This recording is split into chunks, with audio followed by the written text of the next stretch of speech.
Get your mother-loving ears on because your big-time radio DJ's got news. PayPal lets you choose how you want to pay for all the stuff. With PayPal, I can pay in-store, pay online, or pay over time. What's that? You want this translated into song? I hope you're sitting down. You can pay your own way. You keep those ears on, you hear? Don't just pay, baby. PayPal. Learn more at paypal.com. From pop culture to politics, this is the Michael Medved Show. And another great day in this greatest nation on God's green earth. But it's a difficult day already for the White House. For Carolyn Leavitt, the White House press secretary, for President Trump, because he already verified what Pete Hegseth had told the world. And basically, a tough time for a Trump administration, which is facing very difficult news in polling and in response from the American people. We will get to that. We'll be talking soon to Tom Nichols, a staff writer for The Atlantic and a former professor at the U.S. Naval War College, where he taught for 25 years. Meanwhile, this just breaking today from The Hill. White House Press Secretary Carolyn Leavitt confirmed today that Defense Secretary Pete Hegseth, The Hill refers to him as Defense Secretary, not Secretary of War, but Pete Hegseth authorized the second follow-up strike on an alleged drug boat in the Caribbean in September, following a bombshell Washington Post report that claimed that he ordered the military to kill everybody, to kill any survivors on the boat. Leavitt told reporters at the White House press briefing today that Hegseth authorized Admiral Frank Bradley to carry out the second strike, which reportedly killed 2 people who were hanging onto the burning vessel after an initial strike. President Trump and Secretary Hegseth made it clear that presidentially designated narco-terrorist groups are subject to lethal targeting in accordance with the laws of war. With respect to the strikes in question on September 2nd, Secretary Hegseth authorized Admiral Bradley to conduct these kinetic strikes, Leavitt said. This is all very complicated because you may remember that one of the things that caused President Trump to call for the arrest and trial and execution of 6 Democrats who made a video. The video said that people in the military, and presumably including Admiral Frank Bradley, should be careful about executing illegal orders. And according to some experts, and some would say even the majority of experts, killing survivors who are clinging to the remnants of a burning vessel, killing them rather than rescuing them and putting them on trial or whatever you want to do, is not a clearly a legal order. It's a complicated order. That's why they give the name of the admiral who was generally in charge of this whole operation, Admiral Bradley. Meanwhile, concerning the situation with Nicolas Maduro, the Wall Street Journal begins the week with a strong editorial about how good it would be for the country and what a triumph for President Trump if they are able to take out Maduro or to persuade him to find refuge somewhere that isn't Venezuela and to abandon his dictatorship and to give a chance for the pro-democracy, pro-American forces who are very strong in Venezuela. In fact, one of them aced President Trump out of the Nobel Peace Prize. That is part of the pro-American segment in Venezuela that President Trump wants to support. The Guardian is reporting that Donald Trump apparently gave President Maduro, the dictator of Venezuela, an ultimatum to relinquish power immediately. That was during their recent telephone call. But Venezuela's authoritarian leader said, no, I'm not thinking so much I'm going to give up power. And he demanded a global amnesty for himself and his allies. And whether he means just allies in Venezuela or foreign allies like the Cubans or the Russians, both of whom are allies of Maduro, who knows what he had in mind. On yesterday, the U.S. president confirmed that the call had taken place with Maduro, telling reporters, I wouldn't say it went well or badly. It was a phone call. Well, yes, it was. I just don't think anyone can disagree with that. It was a phone call. Neither the U.S. nor Venezuelan government has offered further details of the topics discussed during the highly unusual conversation, which is thought to have happened on the 21st of November. So it's a while ago. So what were they talking about? We have no idea of the topics they discussed. Were they talking about who was the favorites for the Academy Award? I mean, will the New York Jets make a comeback? People have been waiting for that for a long time. Sources told the Miami Herald that the U.S. President, Donald John Trump, had sent a, quote, blunt message to his South American counterpart, who is the focus of a 4-month pressure campaign in which Trump has ordered a massive naval deployment off Venezuela's northern border. And part of what the American side hopes for, and this certainly is part of President Trump's priorities when it comes to what is going on in Venezuela, is that the Venezuelan forces, if called upon to fight against Americans who come into the country, that many of the Venezuelan forces would basically desert and go over to the other side and fight on the anti-Maduro side in that country. And again, people even outside the administration believe there is reason to assume that that is the case, that there would be a significant support in Venezuela for getting rid of Maduro, which people have voted against. They voted against Maduro in the past. And meanwhile, there is this information about the Americanization or the lack of vetting concerning the shooter, the killer, in the case of the 2 West Virginia guardsmen whose lives were so tragically taken.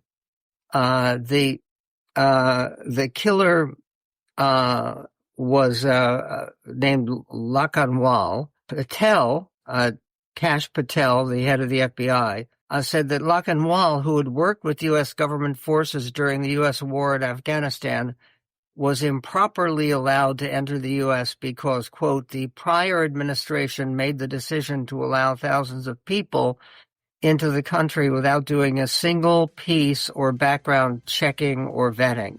The program, which allowed more than 70,000 Afghan nationals into the U.S., according to a congressional report, was designed with vetting procedures including by counterterrorism U.S. Representatives and intelligence agencies. But the large-scale and rushed nature of the evacuations led critics to say the background checks were inefficient. We will get to the current state of the Trump administration. Is the president losing his grip, losing control of himself? We'll be speaking to Tom Nichols, staff writer for The Atlantic, coming up on The Medved Show. Okay, only 10 more presents to wrap. You're almost at the finish line. But first...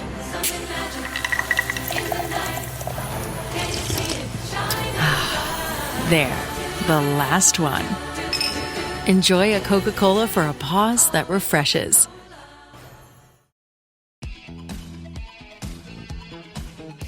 And on the Michael Medved Show, it is always a pleasure to welcome back Tom Nichols, who is a staff writer at The Atlantic and a contributor to The Atlantic daily newsletter. He is also a professor emeritus of national security affairs at the U.S. Naval War College, where he taught for 25 years, and an instructor at the Harvard Extension School. His books include The Death of Expertise and Our Own Worst Enemy, The Salt from Within on Modern Democracy. Tom, always great to welcome you to the show. And your most recent piece, Tom, your most recent piece, or one of your most recent pieces, is under the title, The President is Losing Control of Himself. Donald Trump's outbursts on social media this week were different than usual. What is it, Tom Nichols, that made those outbursts on social media not just different, but dangerous? They were panicky. They were irrational. They're beyond his normal sort of, game show host kind of insulting approach to things. He kind of went beyond evil Richard Dawson and into kind of scare an old man, calling a woman, piggy. Normally he'll tell people you're rude or you're stupid or you're fake news. He doesn't usually go off get that far off the end of the diving board. And I think he's showing the stress. I think he's kind of cracking under this Epstein files business, because it was more than that. I mean, these long, true social screeds and the kind of the long yelling fits and the weird behavior in his live appearances. I mean, it's just, there's something wrong. I mean, I think there's been something wrong with the president for a long time, but and some of the folks who read the article said, well, this is, how can you tell this is even worse, because he's always just so bad about these things. It just feels worse. It looks worse. I think it really is something that's concerning. He's doing and saying things that, I hate to play the game of if Joe Biden or Ronald Reagan or some other older president had done these things, there would be really concerned meetings convening in the cabinet room at this point, I think. Yes, and he's older than Ronald Reagan was, and he's 79 now.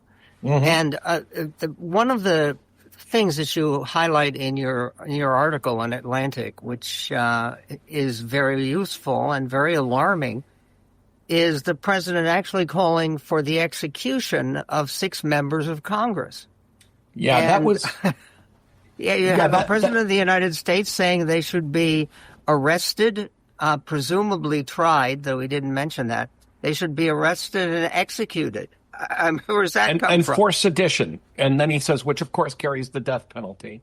That was a great example of what I mean about, normally he gets out there and he says traitors and treason, but these are 6 members of Congress, all of them veterans or former national security officials.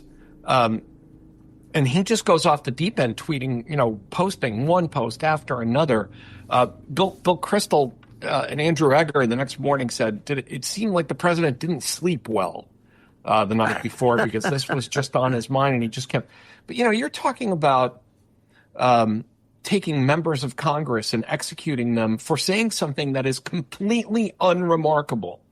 To come out and say, please remember, officers and enlisted folks of the U.S. military, you have the obligation to refuse illegal orders. Now, I think my colleague John Chait captured this really well when he said, a normal president or people that weren't up to something would say, what's wrong with you people? What are you talking about? I'm not going to, of course they should refuse illegal orders. I'm not going to issue anything like that. Instead, they freaked out and they acted like people who were about to issue illegal orders. And now that we're finding out about these boat strikes and potentially war crimes involved in these boat strikes, I think it's starting to come together about why they were so worried about these illegal orders. But I think the way the president's reacting to everything, whether it's Mark Kelly or a reporter on Air Force One, tells me that the guy is really kind of at the end of his rope, and that rope is getting pretty frayed. In terms of the Mark Kelly situation, Mark Kelly's been all over TV defending himself, which he's very good at. But is there some real question? And I believe that there is. You've taught at the Naval War College for a quarter century. Is it a questionable item in terms of legality to actually follow an order that says kill them all, including survivors of the initial strike? That's called a no-quarter order, and it is illegal. We prosecute. It's illegal under American law. It's a violation of our own rules internally. I mean, that's something people understand. A lot of the folks defending this. Well, first, of course, we know that the stages of MAGA world denial. It didn't happen. Okay, it happened, but it didn't happen that way. Okay, it happened that way, but it was good that it happened. I mean, they're going through all of these explanations. The bottom line is, the folks who say, well, this is international law and it's not really about war and it doesn't really matter. No, this is a violation of our own laws. We are not allowed you cannot issue a no-quarter order.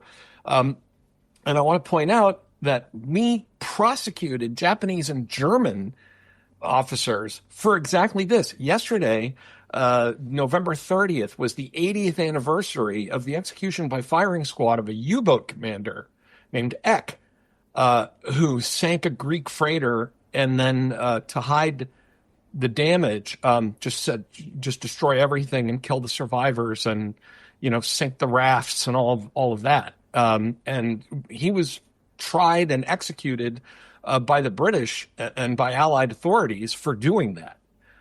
So this notion that, it's not just a questionable order. It is, if that was the order, and, we should always say, if the story is being reported accurately by the they confirmed it. You may not be aware. Carolyn Levitt at the press briefing today said, yes, it really happened. Pete Hegseth said yes, they should be killed. Coming up, more a confederacy of toddlers or a confederacy of trolls? This episode is brought to you by Marqeta. When it comes to your payments provider, you can't afford to compromise. Marqeta's modern payment solutions flex with your business without the trade-offs. Stable and agile, secure and innovative, scalable and configurable.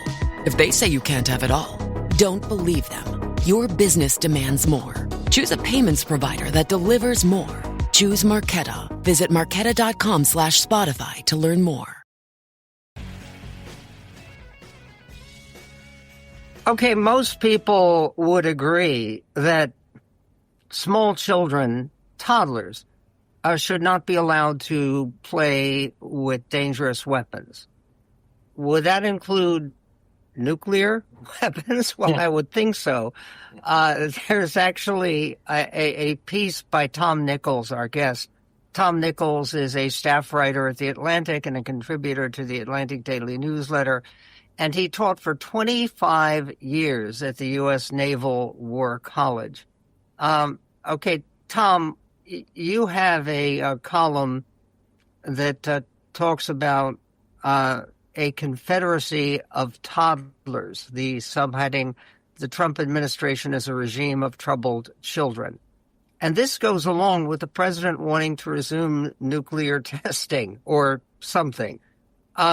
What is going on here? Why is it that President Trump wants to resume nuclear tests? Really? Who knows?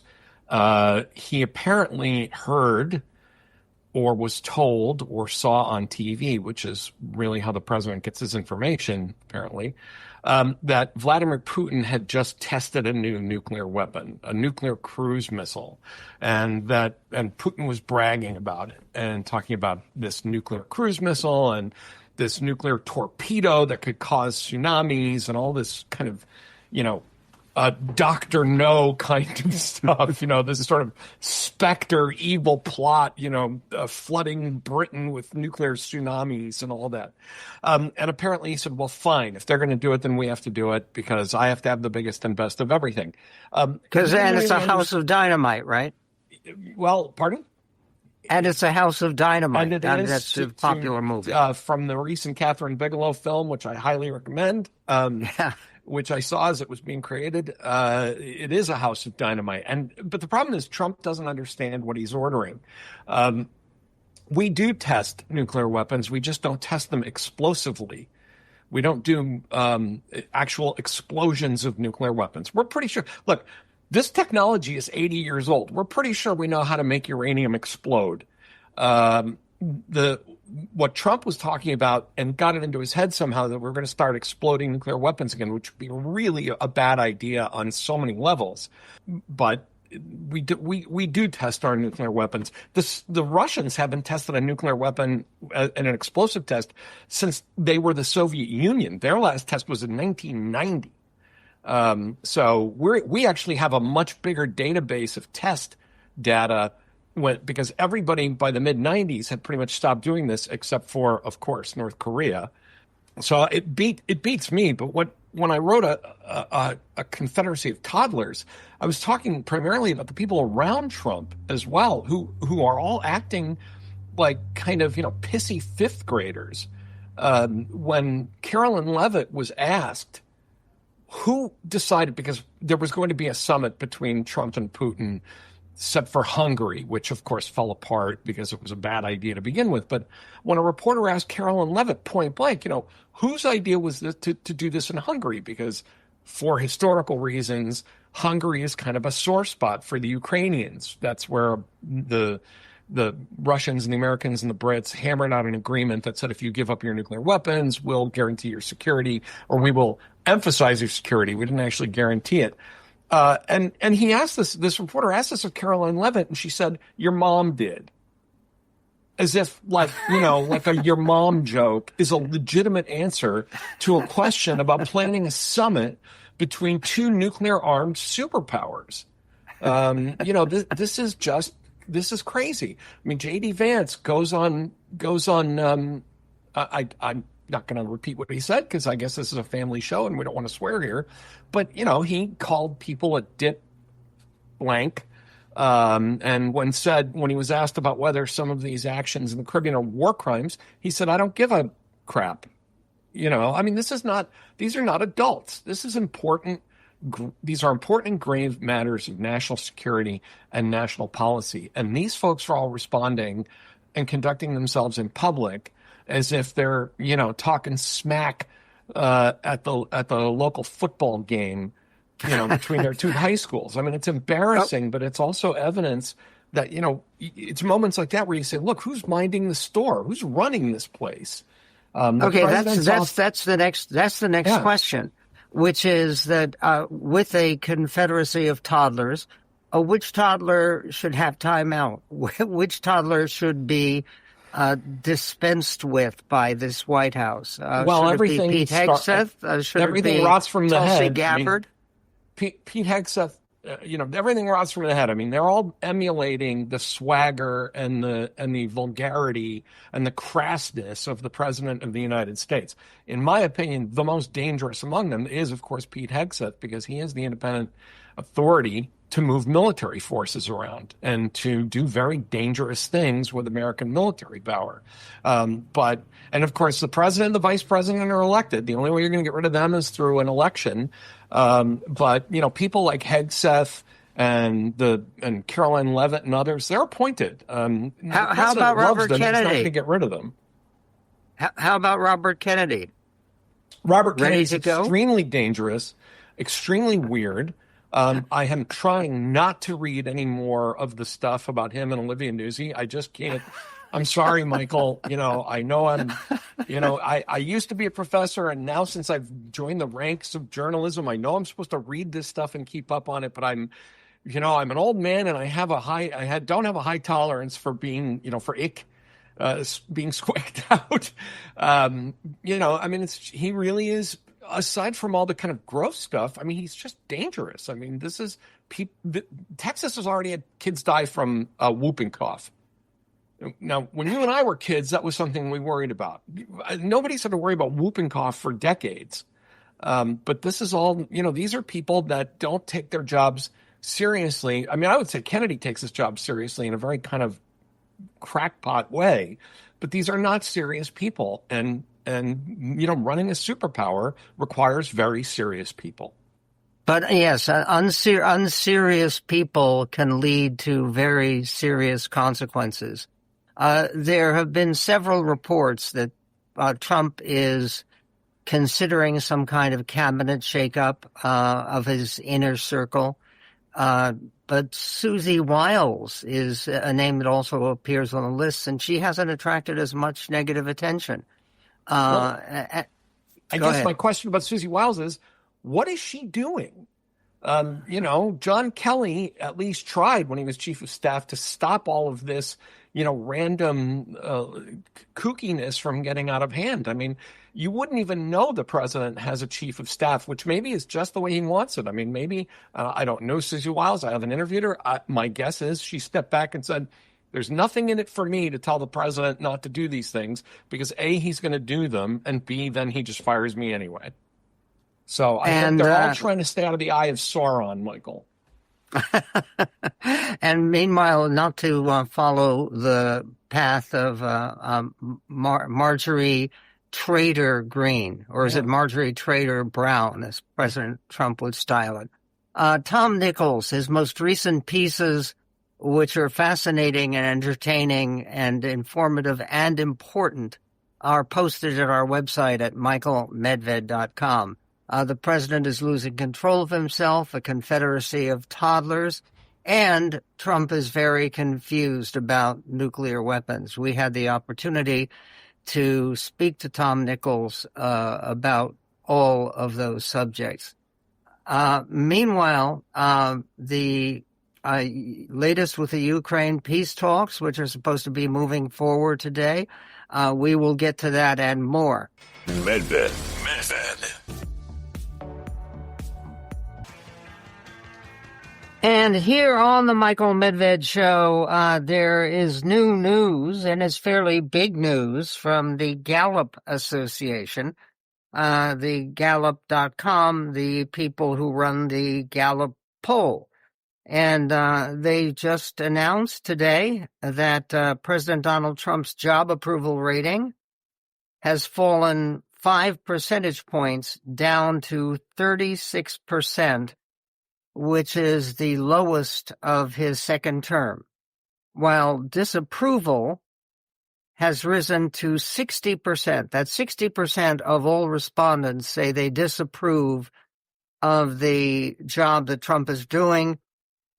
Only 36%, a little bit more than half as many, approve of his performance as president.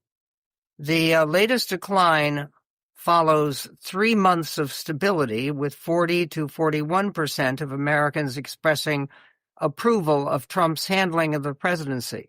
His prior second-term low point in approval was a statistically similar 37% in July, and his all-time low was 34% in 2021. Why was it so low? It's 36% now. It was 34% in 2021. That was after the January 6th attack on the Capitol. Which was a true national embarrassment. And at that point, his approval rating was down to 34%. And it's now 36% now. Both Republicans and independents' ratings of Trump Now, listen closely. Republicans and independents have worsened significantly since last month. Why not any worsening for Democrats? Well, because it's already so negative for Democrats that it can't really get much worse. Republicans' approval has fallen 7 points. It means that 84% of Republicans still say they approve of President Trump. But independents have slipped 8 points down to 25%. The Republican rating is the lowest of Trump's second term, while independents is the worst of either term. Only 25%, 1 out of 4, approve of Trump's job as president. Trump's prior low point among independents was recorded in July, and prior to that was only seen once before in August of 2017, a long time ago. The news continues in terms of what is going on with the Trump administration and its connection with the public. Large majorities of Republicans, ranging from 67% to 88%, now say they approve of Trump's handling of the 9 major issues, with the situation in Ukraine and healthcare policy garnering the lowest ratings. Independents' approval ratings range from 22% to 38% on the major issues that they're asked about. The congressional approval, how's that been doing? After dropping 11 points in October to 15% amid the federal government shutdown, Americans' approval of the job Congress is doing is essentially unchanged at 14%, with disapproval at 80%. Okay, this is one of those things where spokespeople for the Trump team can obviously come forward and say, look, we're not so bad. We're at 36%. Congress is at 20%. I mean, it's really actually a 15% amid the government shutdown, 11 in October to 15%. The approval is unchanged essentially for Congress at 14%, down even below what it was in the government shutdown. Republicans currently continue to offer a more positive rating of the Republican-led Congress than Democrats do, but the party gap is much narrower than it was earlier this year, as Republican approval has sunk to 23% from 54% a couple of weeks ago in September. That was before the shutdown began. Meanwhile, 15% of independents and 4% of Democrats now approve of the way Congress is handling its job. And then finally, the bottom line, as put forward by the Gallup organization. They say the longest shutdown of the federal government, election losses for the Republican Party, and continued concerns about affordability appear to have damaged Trump's standing with the American people in November. Especially Republicans and independents, his overall job approval rating is down to the lowest point of his second term. Reduced majorities of Republicans approve of his overall job action and his actions on many of the issues. And so it goes on. Meanwhile, the Ukraine peace talks, obviously, the whole perception of President Trump and where he is going and what he is doing would change if he was successful, and with God's help, maybe he will be, with ending the war in Ukraine.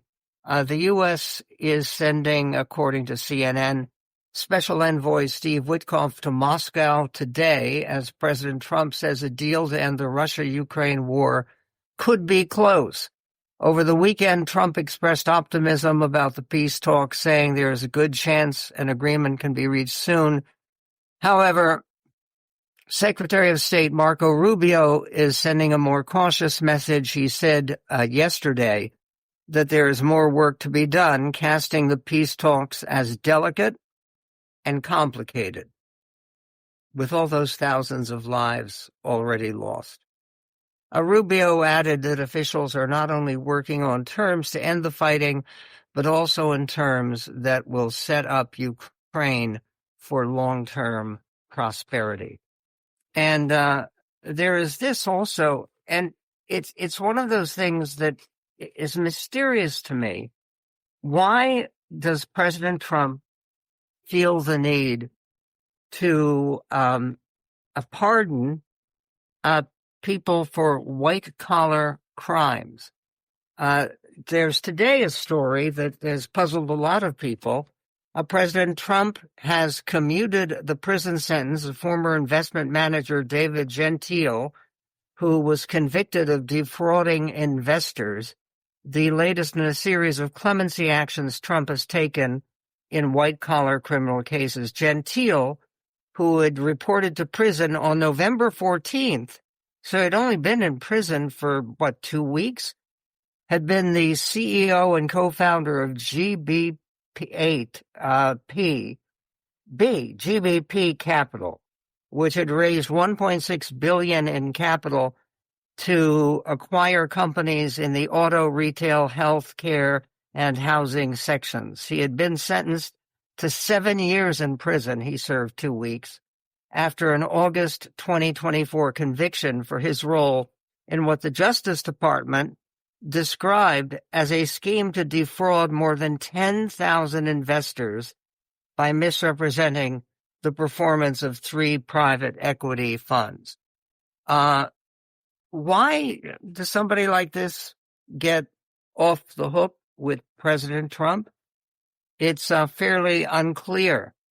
Coming up, we're going to be talking about accusations against the U.S. of murder.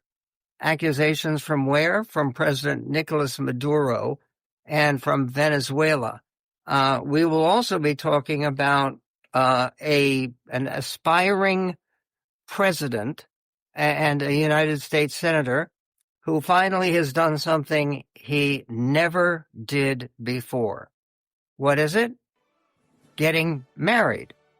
This was one of the Senate's most well-known bachelors. So who got married? We will get to that. And also, there's a newly elected member of the local parliament in Namibia who gives as a very first promise for when he gets into office that he will change his name. Why is that? His name is Adolf Hitler. No, not that one, the other one. We'll get to that in This Greatest Nation on God's Green Earth.